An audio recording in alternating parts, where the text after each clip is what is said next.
doctora en odontología con tesis de bioseguridad de la UBA, directora de la especialización en periodoncia de UAI y profesora titular de microbiología de la UAI. La metodología vamos a presentar una presentación de la doctora Drusca y después algunas preguntas que ustedes nos quieran formular, que ella con mucho gusto va a responder. Muchísimas gracias, doctora Drusca, y su tiempo. Gracias.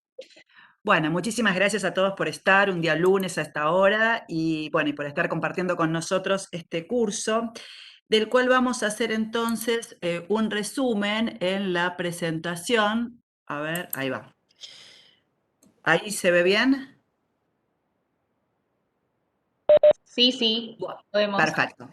Bueno, entonces la idea es plantearnos un poco acerca de la bioseguridad. ¿Qué es la bioseguridad? Y a partir de ahí surge todo este curso por todo esto que ya los odontólogos veníamos haciendo, y por eso los últimos estudios hablan de un muy bajo contagio del odontólogo en su actividad profesional. Y esto es porque los odontólogos ya veníamos cumpliendo muchas de las normas de bioseguridad, si bien el COVID ha venido a revolucionar un poco todo esto que ya veníamos aplicando, y que los odontólogos que ejercen hace más años, esto surgió en un principio también con la llegada del HIV, y a partir de ahí se han ido cada vez cambiando más las normas de bioseguridad.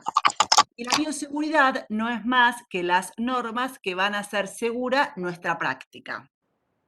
¿Nuestra práctica frente a quién? Bueno, nuestra práctica frente a los microorganismos juntos en la microbiota que cumplen una función junto con su entorno. Esto es el microbioma.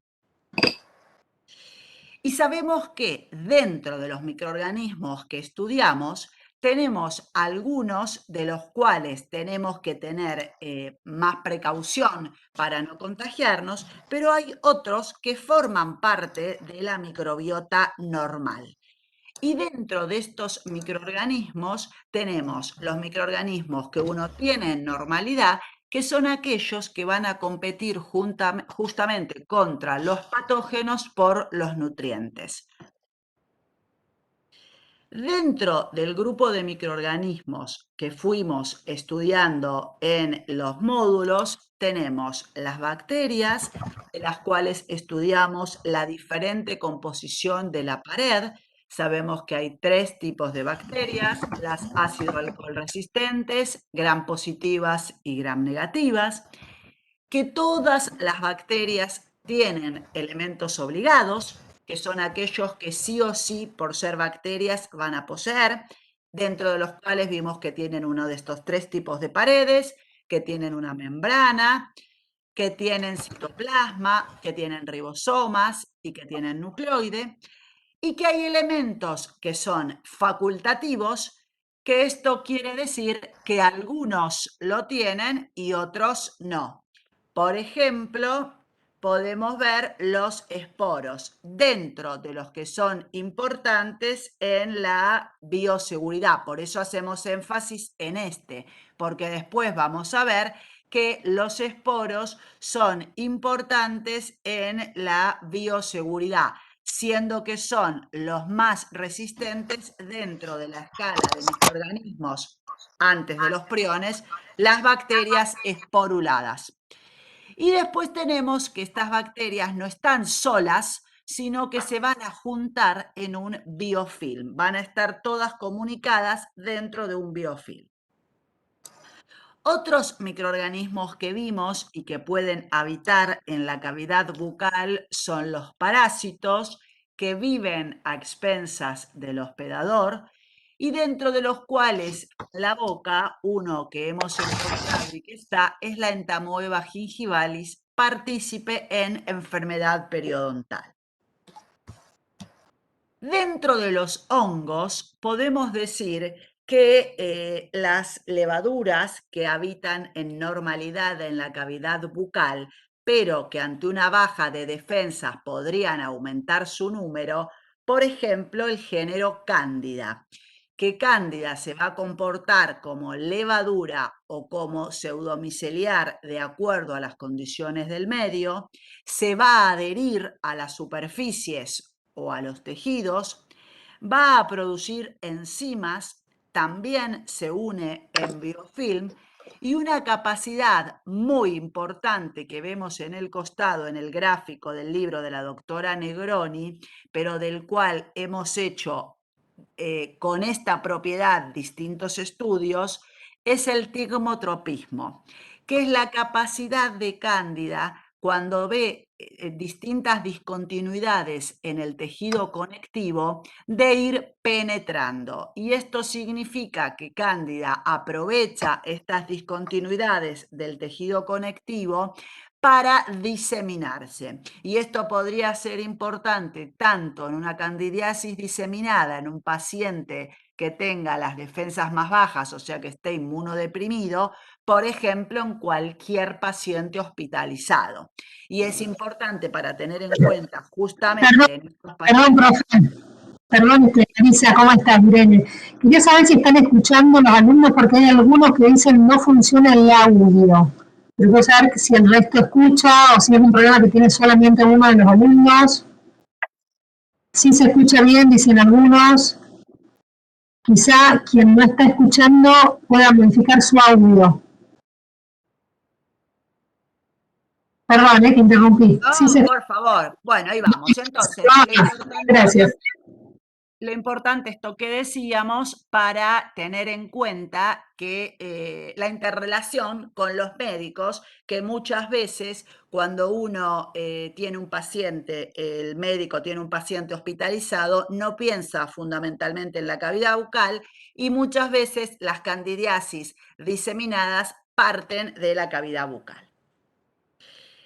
Y ahora dejamos para lo último los virus porque han sido las estrellas este último tiempo. Dentro entonces de los virus, a grandes rasgos, tenemos que saber que tienen distinta forma, que se llama simetría, que todos los virus tienen un solo ácido nucleico, y esto hace que necesiten la maquinaria metabólica de otra célula para poder replicarse, que es la manera de decir reproducción en los virus. Y que hay virus desnudos y que hay virus envueltos. Esto significa que aparte del ácido nucleico, tiene una cápside formada por proteínas, el desnudo, y que algunos tienen una envoltura lipoproteica por fuera de esta cápside que son los envueltos. Ahora bien, como la envoltura es lipídica, lípidos y proteínas, pero la del virus desnudo, la cápside, es solo proteica, podemos decir que es mucho más resistente porque es más difícil de romper una proteína. Por lo tanto, el virus desnudo es más resistente que el virus envuelto. Y respecto al coronavirus, vamos a ver que es un virus envuelto, lo mismo que era el virus de la gripe, que se llama coronavirus por la forma que tiene, la simetría, y al ser un virus envuelto entonces, por esto era que con el alcohol 70 o con lavarme las manos con un jabón, lo iba a destruir fácilmente.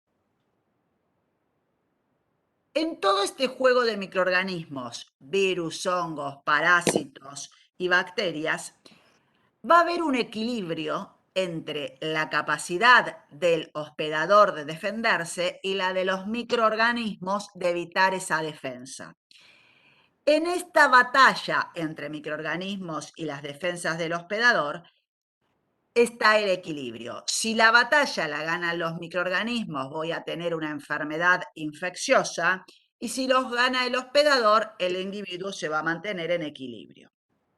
La bioseguridad es tratar de evitar entonces que haya una infección cruzada, que es la transmisión de estos microorganismos entre nuestros pacientes, otros pacientes que concurran al consultorio, el técnico de laboratorio, por esto todos los protocolos también para la desinfección de las impresiones o modelos que vayan y vengan del laboratorio, el resto del equipo profesional, los colegas, la secretaria, la asistente, el grupo familiar cuando uno regresa de las tareas y los microorganismos que pueden quedar en el medio ambiente. De la misma manera, todo el personal de limpieza, el técnico del equipo y el que recolecta los residuos odontológicos. Entonces, los pacientes van a transmitir no solo con toser, sino también con las gotitas de flujo cuando habla, cuando escupe, y en el consultorio odontológico sabemos que estas gotitas van a generar aerolización a algunos procedimientos, como ser el cavitador, el ultrasonido, la jeringa triple, el uso de la turbina, micromotor, etc. Pero a la vez, estas gotitas, como dijimos que se generan habitualmente, pueden quedar en distintas superficies y de acuerdo a cuál sea el microorganismo puede permanecer más o menos tiempo. Todos los microorganismos tienen entonces una salida que puede ser los mecanismos naturales o artificiales, como acabamos de decir, van a salir y se van a transmitir a través del contacto piel a piel, una forma indirecta que sería justamente esta de quedar depositada en alguna superficie que actúa como fómite, o las gotitas que pueden quedar. Y van a entrar de acuerdo a la vía de entrada de cada microorganismo a través de la piel, la conjuntiva o las mucosas respiratorias. Por esto, para evitar o para proteger, mejor dicho, cada una de estas vías de entrada, es que el odontólogo va a usar las distintas barreras de protección. Ya entonces en el consultorio odontológico vamos a tener que tener recaudos, dentro de los cuales también vemos que han ido cambiando algunos, que son los que vamos a tener desde que el paciente ingresa al consultorio. Por ejemplo, la sala de espera, hoy la alfombra sanitizante con algún desinfectante como ser el amonio cuaternario o un detergente enzimático es optativo, porque si bien es una buena práctica, no se ha demostrado que esto cambie o que traslade los microorganismos. Sí podemos hablar de la limpieza y desinfección de los pisos del consultorio, primero con una solución desinfectante o detergente y después se lava con hipoclorito de sodio al 0,1 o al 0,5. También voy a usar para esta solución de hipoclorito para los picaportes, los apoyabrazos y las tomas de luz. Y debería, entre el ingreso de los pacientes, de desinfectarse todas las superficies que el paciente pudiera tocar. Justamente, ¿cuáles son los elementos de protección personal de las asistentes y el personal que nos está ayudando? Y vamos a ver que van a tener que usar la ropa, ya sea el ambo o un delantal, la cofia, la protección ocular, barbijo, y que también deberían lavarse tanto las manos como mantener el escritorio descontaminado, en este caso con alcohol 70 puede ser, y siempre la menor cantidad de cosas posibles en los escritorios, lo mismo dentro del consultorio como fuera.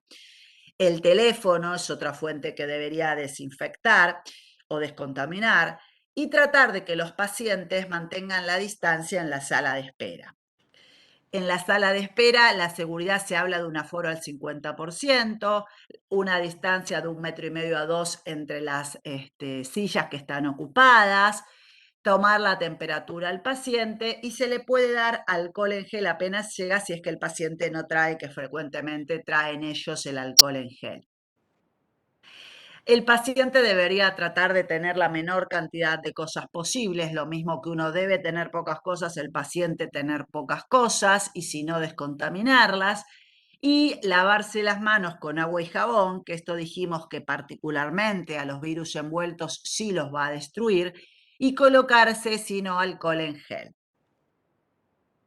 Respecto al baño, en el baño ya hace mucho tiempo que decimos que las toallas son fómites, las toallas de tela, por eso es importante que no haya toallas de tela en la que queden los microorganismos, sino que debería haber papel para secarse las manos que el paciente puede eliminar. El jabón, lo mismo, el pan de jabón es un fómite, por eso tampoco se usa y se usa jabón líquido y debería haber alcohol en gel en el baño para que el paciente pudiera usarlo. No debería cepillarse los dientes, el paciente debe concurrir con los dientes cepillados Y las instrucciones del lavado de manos, si bien últimamente han circulado con lo del coronavirus, es importante que el paciente tenga en cuenta cómo es un buen lavado de manos y por lo tanto es de buena práctica Por ejemplo, para que tener el salga Galter en el el consultorio que usan cuando para que el braquean. paciente sepa cuál es la técnica, que debe lavar las manos ¿No decimos? por todos los Sí. sectores. Acá vemos No. respecto al jabón líquido, vemos para el papel hay distintos artefactos. Este particularmente uno coloca la mano delante y sale el papel, por lo tanto toca lo menos posible el artefacto. Y respecto a los cestos, hay distintos artefactos también, desde el que se aprieta el pedal o este que también cuando uno se aproxima abre la tapa. Respecto a los elementos de protección personal, el último enfoque del que hablan todos los trabajos es de acuerdo al nivel de riesgo. Y entonces se habla que si no se va a trabajar con actividades que generen aerolización, el odontólogo y el asistente deberían tener ambo y o mameluco, una cofia, camisolín descartable, barbijo triple capa o KN95, las antiparras o máscara facial y los guantes. Si vamos a hacer actividades que generan aerolización o cirugías, vamos a tener el ambo mameluco, la cofia, el camisolín hidrorrepelente, el barbijo N95 o KN95 y arriba el tricapa, las antiparras o la máscara y los guantes. Cuando uno habla de un barbijo con uso prolongado, vamos a estar hablando de usar el mismo para encuentros con varios pacientes. Cuando ustedes lean un trabajo que dice uso prolongado, se refiere a eso. Y en cambio, la reutilización es cuando el odontólogo guarda en una sobre identificado el barbijo en una zona lejos de humedad, de la luz solar, etcétera, una zona protegida, lo mismo que debería guardarse el instrumental, el barbijo para reutilizar. Respecto a la atención odontológica, en bioseguridad hace mucho que se mantiene el trabajo a 4 manos, algo también propuesto por la ergonomía. Esto es básicamente porque minimiza los movimientos que realiza el odontólogo y por lo tanto también ayuda a evitar que anden moviéndose grandes distancias los elementos utilizados. Siempre que sea posible, la aislación absoluta del campo con el suctor de alta potencia.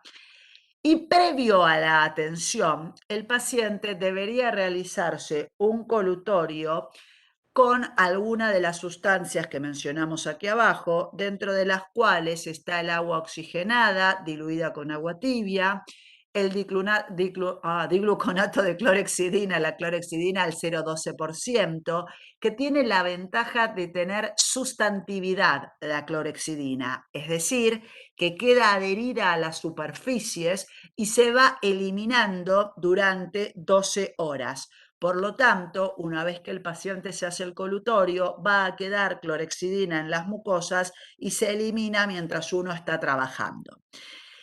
Luego el cetilperidinio, que también se ha utilizado. Y por último la iodopovidona, que tiene menor, pero también tiene sustantividad al 0,2 al 2%. La iodopovidona debemos recordar que tiene un nivel intermedio microbiano, es decir, que elimina una gran cantidad de microorganismos.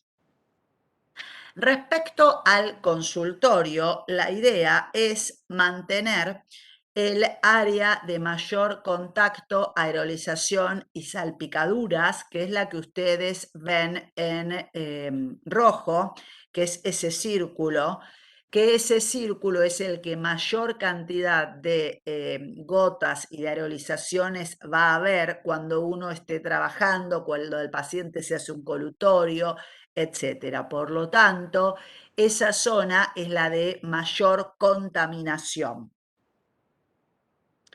Y entonces, justamente esa zona es la que uno, antes de atender y después de atender, va a tener que tener cuidado en desinfectar el foco, la platina, todos las jeringas triples, todos los elementos que utilicé, y la salivadera. Entonces, ¿qué voy a hacer? Voy a, con una toalla descartable de las que ya vienen embebidas en hipoclorito o en amonio cuaternario, o si no, con alcohol 70, a pasar por todas estas superficies pre y post atención de mi paciente. Cuando el paciente sale del consultorio, que se va con el barbijo colocado, voy a eliminar todo el material que sea descartable.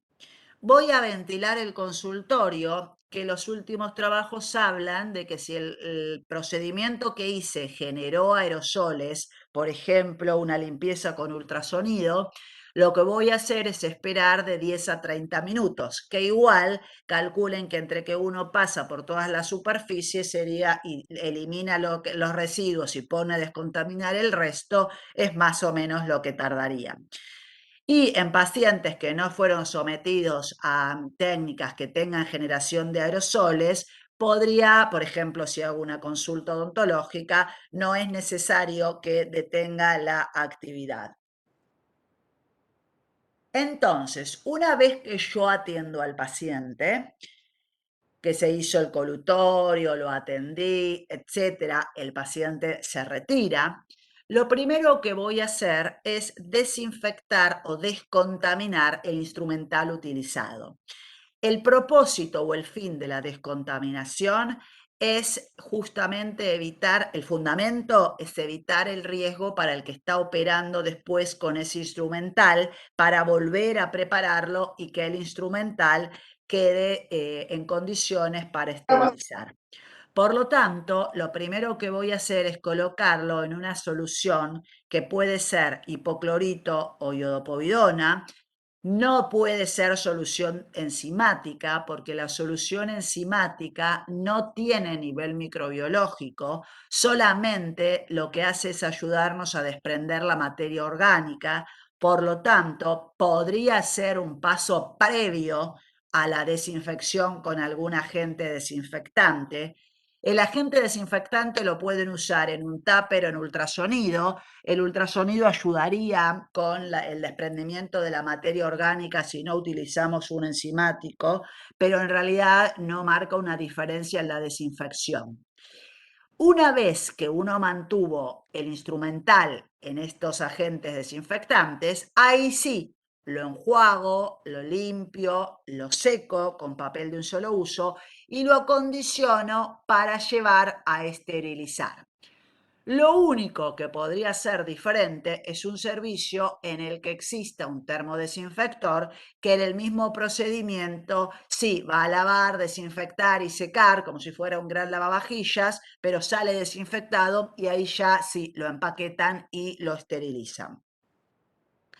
Respecto a la esterilización, hay dos métodos, calor húmedo o calor seco. El calor húmedo es el autoclave a 134 grados 18 minutos. Esto tiene nivel priónico. Caso contrario, el que se utilizaba antes era 121 grados nivel esporicida. Y tenemos la estufa que no alcanza nivel priónico, solamente es esporicida, que puede utilizarse 180 grados 30 minutos, 170 60 minutos, 1 hora, y 160 durante 2 horas. Una vez que terminé la atención, me voy a descartar el camisolín en bolsa roja, los guantes también, me tengo que higienizar las manos, las antiparras deben ser descontaminadas y el barbijo hay que ver si lo van a reutilizar de acuerdo a qué tipo de barbijo sean y me higienizo las manos. Respecto a lo descartable, lo que sea no contaminado, como ser una receta, un papel de esterilización, va en bolsa negra. En bolsa roja voy a colocar todos los residuos contaminados, eyector, gasa, algodón, etc. Desinfecto y esterilizo el instrumental. Respecto a las turbinas, tiene un signo de pregunta porque hay turbinas que son esterilizables y entonces procedo como con el instrumental después de lubricarlas, y hay otras que no son esterilizables y solo las puedo desinfectar. Las impresiones las colocamos también en hipoclorito 0,1% para enviar después desinfectadas al laboratorio. Y las ponemos en doble bolsa, si voy a mandar una impresión, en una bolsa la que está desinfectada, una doble bolsa y por fuera la orden para el laboratorio.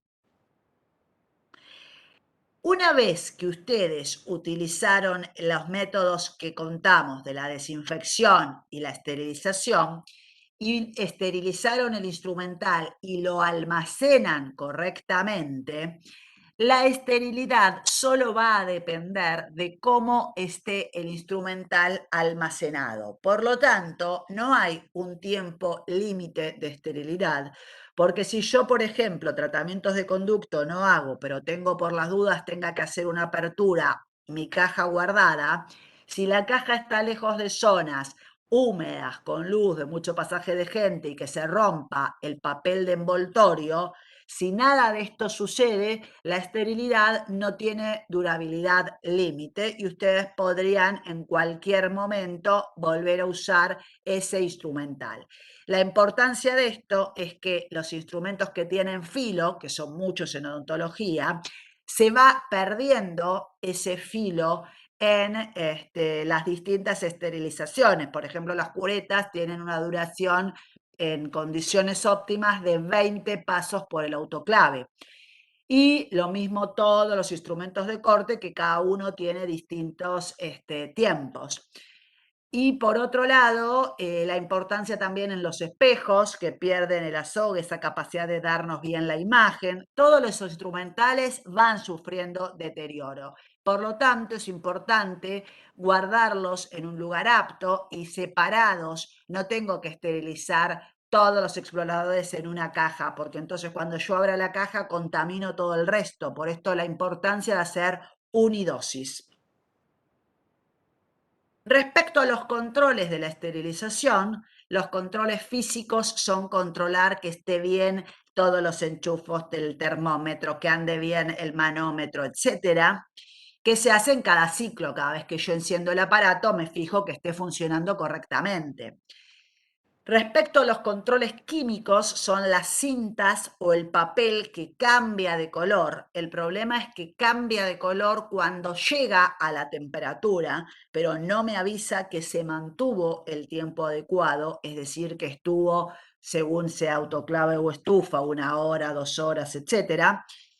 Y por otro lado, entonces solo me va a indicar que llegó, pero en la estufa, que podría venir cualquier colega sin que yo lo vea, si es un centro, y abrirme el aparato y entonces baja la temperatura y habría que volver a contar, solo me indica que llegó. Es un buen indicador, se usa en todos los ciclos, pero no es el óptimo. El óptimo es el control biológico, que son tiras formadas, las tiras le colocan esporos bacterianos, que ustedes saben que es el más resistente de los elementos que podemos estudiar, microbianos.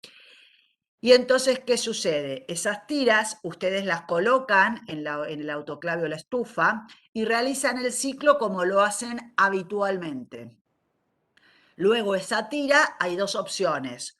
O la llevan al laboratorio de rutina del que ustedes obtuvieron esa tira y en el laboratorio la estudian, pero hoy en día hay aparatos como este que vemos acá, que tiene unos tubitos, que son esos que ven al lado de biológicos, con un tapón, levantan el tapón, abren el sobre que contiene la tira con esporas, lo ponen adentro. Enchufan, dejan transcurrir el tiempo y observan. Si el tubito mantiene el mismo color que tenía antes que yo le coloque la tira, significa que las esporas murieron y por lo tanto no consumieron los nutrientes del medio de cultivo, se mantiene igual, de igual color, y entonces el aparato funciona bien. Si el aparato funcionara mal, no va a matar a las esporas que tiene la tira, y cuando a las esporas le dan las condiciones en el tubito del medio de cultivo, la espora las va a ir consumiendo porque va a ir germinando, va a ir creciendo. Por lo tanto, va a cambiar el frasquito de color y entonces eso les indica que funciona mal y que hay que enviar a reparar el equipo. Esto debería realizarse, no hay un estándar, en los lugares, en los grandes centros se realiza con periodicidad, depende del uso que uno le dé a los distintos aparatos, cuánto va a ser, con qué frecuencia, cuán a menudo yo debería realizarlo. Bueno, acá tienen bibliografía de la que hay mucha y el mail para cualquier pregunta, que ahora igual vamos a estar contestando las preguntas y si no la pueden hacer por la página, por supuesto, que vamos a estar compartiendo. A ver si puedo detener. Ahí está. Ahí pude Muchas detener. gracias, Marisa. Excelente, No, muchas todos gracias. ustedes. Y ahora vamos a ver que los participantes quieran levantar la mano y hacer las preguntas verbalmente, que pienso que sería interesante. Si ustedes pueden ir levantando la mano, nosotros vamos dándoles la palabra. O pueden activar su micrófono y preguntar o comentar algo, lo que ustedes deseen para poder participar e interactuar y aprovechar a Marisa que va a estar un ratito más con nosotros.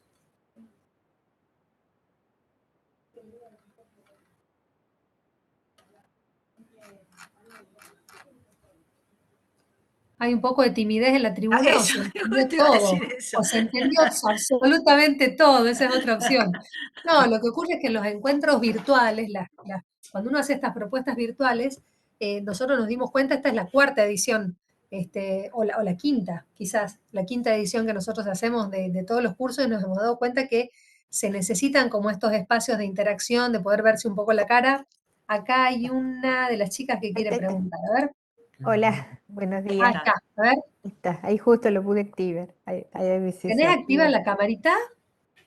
También estoy tratando de ver que se me active, pero a ver. ¿Cómo es tu nombre? Gabriela, no quiero hacer lío. Viste que por ahí toca. No sé por qué no me deja. Gabriela. Acá. María Gabriela figuro en realidad. Creo. María Gabriela, sí. Sí. Bueno, podés preguntar, si no puedes activar la cámara, no Claro, importa. sí, preguntanos. Sí, estaba antes. Yo soy farmacéutica especialista en esterilización y trabajo en la Facultad de Odontología de Córdoba, de la UNC. Mucho gusto y gracias por haberme aceptado para participar del curso. Mi pregunta era para que me aclararas bien cuál sería el protocolo de esterilización del instrumental que vos planteas. O sea, no es obligatorio el uso del detergente enzimático en tu criterio. Y sería óptimo, pero no obligatorio en realidad. Lo que pasa, en realidad no tiene el nivel microbiológico para eliminar los microorganismos que intervienen en odontología. Si lo vas a usar, es óptimo si después vas a usar un agente desinfectante de nivel microbiológico. Lo que pasa en muchos centros es que usan el enzimático reemplazando a un agente de nivel microbiológico intermedio como puede ser el hipoclorito o la iodopovidona. La propuesta es que no reemplaza. Por supuesto, si se pudieran usar las dos, sí es óptimo, es usar enzimático más hipoclorito, iodopovidona o algún agente desinfectante de nivel microbiológico intermedio. Dentro de los altos todavía no hay uno que esté sugerido en odontología. Por ejemplo, el glutaraldehído que se utiliza, sí podría ser para un endoscopio, para sustancias que no puedan, elementos que no puedan ser después recibir esterilización. Pero en realidad en odontología, que todo lo que usamos va a ir a un autoclave o a una estufa, no utilizamos el nivel microbiológico alto, llegamos hasta el nivel microbiológico intermedio. Principalmente porque no encontramos alguno que no tenga, que no sea más riesgosos. En realidad, alergizantes son todos, pero quiero decir, por ejemplo, los de nivel microbiológico alto, como ser glutaldehído o formaldehído, se ha demostrado que tienen mayor riesgo para el operador. Hay artículos que hablan incluso de, aparte de alergizante, que pueden ser tóxicos, etc. Totalmente. Por lo tanto, usamos intermedio. Y como usamos intermedio, si vas a usar intermedio más enzimático, sería ideal. Pero lo que queremos dejar en claro es que no reemplaza. Si lo vas a sumar, que está perfecto, pero que no reemplaza. Esa era un poco la propuesta. La idea. Bueno, porque ¿puedo decir algo? Obvio, sí, de todo esto sabés más vos seguramente que nosotros. No es que no sepa más, pero bueno, en este momento justo estoy haciendo una investigación en las limas de endodoncia y verdad, estoy comprobando que es muy buena. Estoy trabajando con E. coli, Staphylococcus aureus y Cándida. Y es muy buena la actividad del detergente enzimático, o sea, cómo los degrada, porque los resultados, bueno, dan que justamente con el uso del detergente se eliminan prácticamente. O sea, no es que vamos a decir que se eliminan totalmente, pero bueno, hasta ahora los resultados están saliendo buenos. Eso quería Bueno, eso comentarle. sería genial. Eso La verdad que lo los vamos estudios que a, hemos... No, en su aparte sería genial y que lo momento, publiques también. Los estudios que sí, hemos leído sí, no lo han hablado. en la No hablan SAIO de creo que esto. lo voy a llevar. Y Bueno, nos aquí. vamos a encontrar entonces. Sí, Fantástico, ahí lo seguro, vemos. seguro los vamos a ver. Y después, Fantástico. No, bueno, no, si lográs eso me parecería genial y me parecería otra prueba. ¿Un trienzimático o un un pentenzimático? tri enzimático, un tri de Bueno, años. sería un gran cambio en la bioseguridad porque hasta ahora los papers no hablan de eso, pero Ujú, realmente, bueno, para eso está justamente la investigación, para ver todas exacto. estas cosas que van surgiendo. Por ahí hay que ver cuál es el producto, pero realmente sería un gran avance porque hasta ahora no Sí, es lo que está demostrado. Claro, hay que ver hasta dónde llega, pero si llega hasta, bueno, esporuladas, el nivel sí, intermedio no mata nunca, o sea que si obvio, es antes de seguro. eso, las que estás matando vos estaría perfecto. Por lo menos para disminuir, porque se ha comprobado que el lavado disminuye el 90% de la carga microbiana. Claro, Entonces, pero para no lavar. ese paso tan importante, está bueno fortalecerlo con el detergente enzimático. Y después diría yo desinfectar, porque también tenés el caso del hipoclorito, el glutaraldehído, que te fijan la materia orgánica. Entonces, Claro. a mi Bueno, criterio es glutaraldehído en odonto no estamos usando, no no, deberíamos ya por estar suerte no. usando. Ya por Pero suerte bueno, no. bueno, igual se venden, pero bueno, eso es otro tema. Sí, Pero bueno, no se está usando tanto. Y el hipoclorito tiene las contras aparte de que si se deja más tiempo, corroe el instrumental. exacto. Sí, es Sí, más riesgo. No, si llegás a probar eso sería genial, me parece perfecto, eso sería buenísimo. Sí, sí, eso estamos me en parece re eso. interesante. Sí, Bueno, después nos vemos quedamos a la en la expectativa. SAIO. Quedamos a la Perfecto, nos veremos expectativa. ensayo. Sí, sí. Gracias. No, por Bueno, favor. gracias a vos. No sé si alguien más quiere comentar algo o consultar algo. Recuerden que después de esta charla vamos a habilitar la evaluación integradora final, así que aprovechen. Este, y recuerden también que en esa evaluación integradora final tienen 2 intentos. Cada intento les permite estar durante 2 horas respondiendo las preguntas. Recuerden apretar el botón de enviar, porque muchas veces completan el cuestionario, no apretan enviar y no se puede considerar como un intento. Y bueno, a ver si no hay ningún otro comentario o pregunta, liberaríamos a María Isabel Brusca para que pueda continuar con sus tareas docentes, que son muy intensas los días de semana. Bueno, así parece, ¿no? ¿Querés Bueno, decir algo, Dami? Bueno, muchas gracias, doctora Brusca, gracias a los no, participantes, gracias a gracias a ustedes. la doctora Santilli, que está acá conmigo, que es la verdadera alma mater del curso, y bueno, y usted, Marisa, como distante. En mi Muchísimas caso nada gracias a más, todos. y suerte. Gracias Bueno, a muchas todos. gracias. Hasta Saludos a luego. todos, quedamos a disposición. Gracias. Hasta luego.